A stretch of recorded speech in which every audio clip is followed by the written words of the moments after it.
Assalamualaikum warahmatullahi wabarakatuh. Kembali lagi ke RB Channel NS. Nah, kali ini mau sharing lagi terkait edukasi kesehatan wanita. Nah, kali ini kita akan bahas terkait masalah mengurangi atau mencegah bagaimana sih Miss V kita itu sebagai perempuan agar tidak gatal. Caranya bagaimana? Simak video kali ini ya. Oke, jadi hari ini saya bukan yang akan menyampaikan ya materi tentang ini, tapi saya akan mencoba bertanya. Saya juga ada pengalaman, teman saya juga pernah ada kayak pengalaman seperti itu. Rasanya semua perempuan pasti pernah ya merasakan gatal di daerah Miss V itu.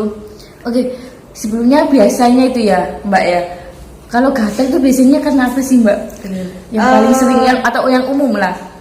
Kalau Miss V gatal itu biasanya banyak sekali faktor penyebabnya. Biasanya itu dari faktor luar sih. Kalau dari internal itu enggak pernah ada. Maksudnya ya sedikit lah gitu. Tapi mayoritas yang perlu banyak sekali menyebabkan gatal itu, yang pertama itu karena iritasi.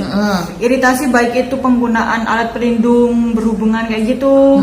Kemudian iritasi karena kita menggunakan softtek kayak gitu saat haid itu. Kemudian iritasi akibat jamur dari celana dalamnya kita itu lembab, dan juga bahannya itu memang tidak mudah untuk menyerap keringat kayak gitu. Makanya kalau kita sebagai perempuan untuk menggunakan celana dalam itu lebih baik yang bahannya itu menyerap keringat kayak gitu. Oke, kita bahas satu-satu ya, 3 poin tadi itu. Oke, yang celana dalam dulu nih. Itu sebaiknya tuh yang berbahan apa sih supaya bisa menyerap keringat tadi itu?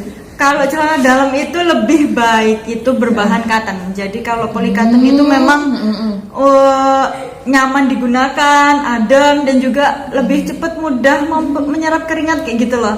Jadi kalau biasanya itu kan ada kan cewek yang biasanya tuh lebih seneng di bahan kain yang kayak licin-licin, semi-semi licin. Iya, ada biasanya kayak gitu.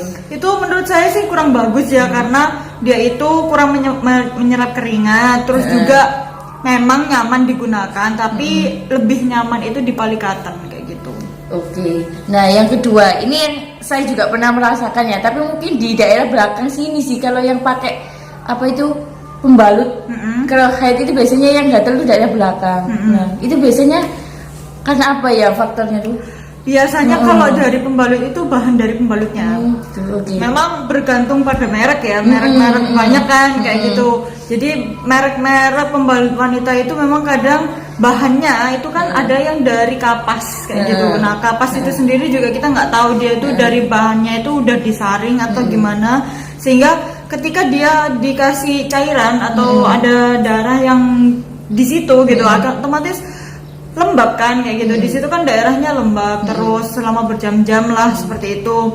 Kemudian bahannya softtek itu sendiri atau pembalut itu sendiri juga kurang bagus, ditambah itu lagi jadi kapasnya itu loh yang membuat iritasi kulitnya kita. Awalnya memang mungkin dalam 1 hari itu bisa kemerahan dulu, itu masih belum terasa biasanya. Nah kemudian nanti lama-lama akhirnya dari kemerahan itu timbul rasa gatal, sampai akhirnya dia itu kayak ada benjolan kayak gitu loh, benjolan kecil, dan itu rasanya gatal banget. Cairannya itu yang bikin gatal itu kayak gitu. Oh iya. Nah untuk pemakaian pembalut sendiri tuh seharusnya berapa jam sih? Kadang kan ada ya kayak apa orang itu nunggu penuh dulu baru ganti kayak gitu kan. Nah biasanya normalnya itu berapa jam kalau seharusnya? Kalau normalnya memakai pembalut itu memang harus 4 jam sekali atau 3 jam sekali itu harus ganti kayak gitu. Jangan sampai nunggu penuh terus habis gitu kita baru ganti kayak gitu, jangan.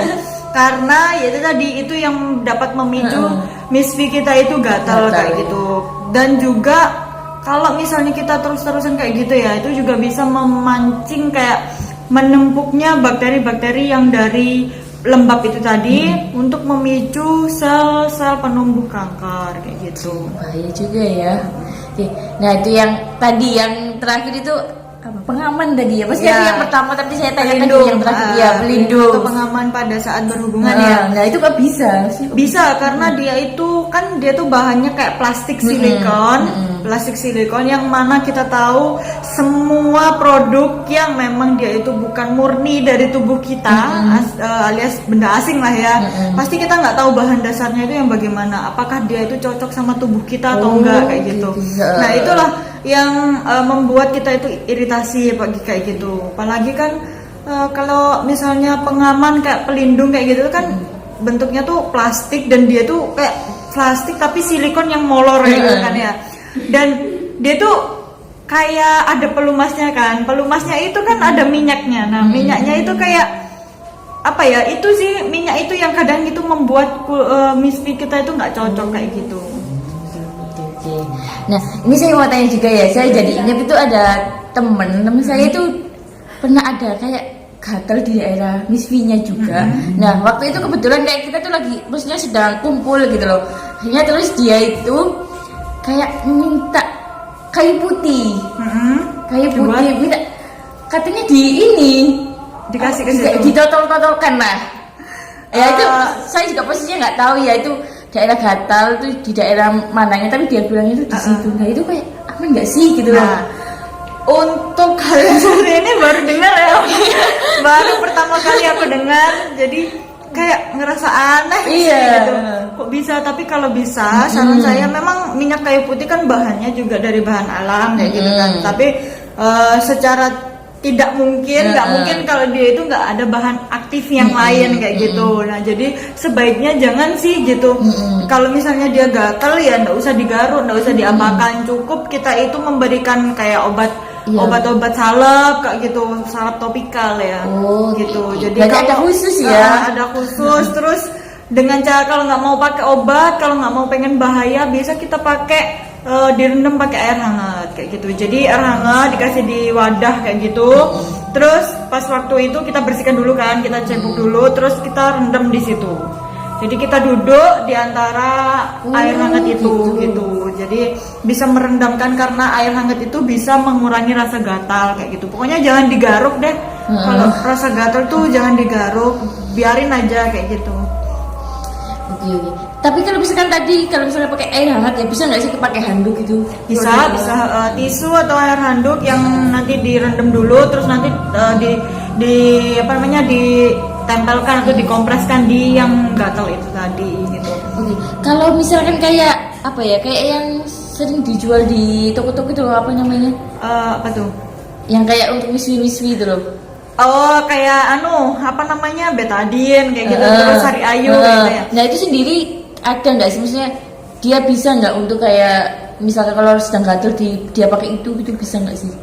Menurut sepengetahuan saya ya, dari literatur atau artikel yang pernah saya baca tuh, dia tuh kayak misalnya kita pakai yang bahan semacam itu malah semakin bahaya kayak gitu, karena bahan aktif dalam kayak gitu, cairan-cairan yang bisa merapatkan kayak gitulah ya. Nah itu tuh bisa pemicu tambah gatal, tambah iritasi, terus tambah memperparah kayak gitu. Kalau misalnya sampai ada luka, itu biasanya tambah memperparah kayak gitu. Tapi sebenarnya aman nggak sih pakai itu? Sebenarnya jangan sih, malah penyebab menjadi kita tuh menjadi keputihan kalau bagi cewek-cewek kayak gitu.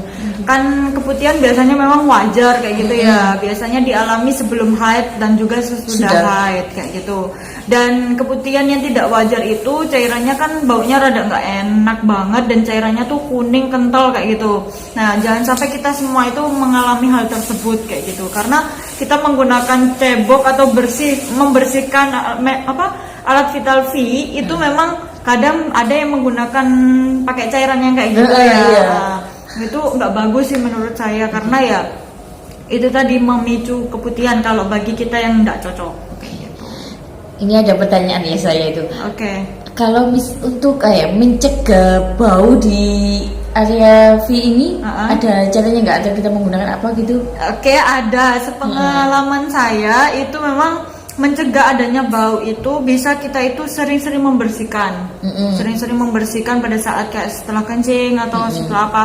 Kemudian seharusnya itu setelah kita kencing itu kita harus ganti celana dalam. Kayak gitu. Setiap kali kita habis dari kamar mandi, karena itu menimbulkan basah kan ya di celana dalam, dan itulah yang mengakibatkan bau kayak gitu. Dan kalau kita semakin sering kayak gitu tuh bisa mencegah atau mengurangi bau itu. Terus kita juga dari sumber makanan ya juga dijaga, kurangi kayak goreng-gorengan, itu bisa memicu timbulnya misfi itu menjadi bau kayak gitu.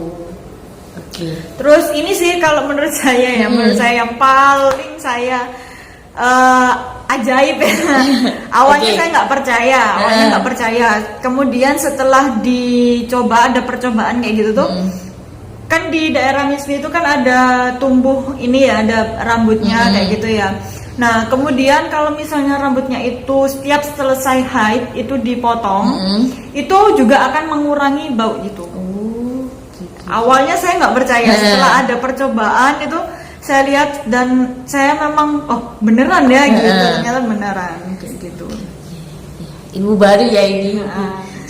Jadi itu cara-caranya kita untuk merawat itu ya, misfi kita. Terus juga rasa di misfi gatal itu juga ada karena penyakit menular juga. Itu yang paling menjadi momok terbesar. Dan penyakit menular maksudnya kayak penyakit menular sebagai penyakit menular seksual itu kayak kayak penyakit gonore, terus kayak penyakit raja singa kayak gitu. Pokoknya penyakit-penyakit yang dia tuh bersentuhan langsung dengan misfi itu gitu, karena dia tuh kan sifatnya menular.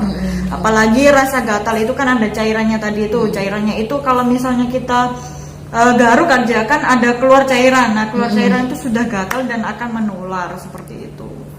Tuh bahayanya.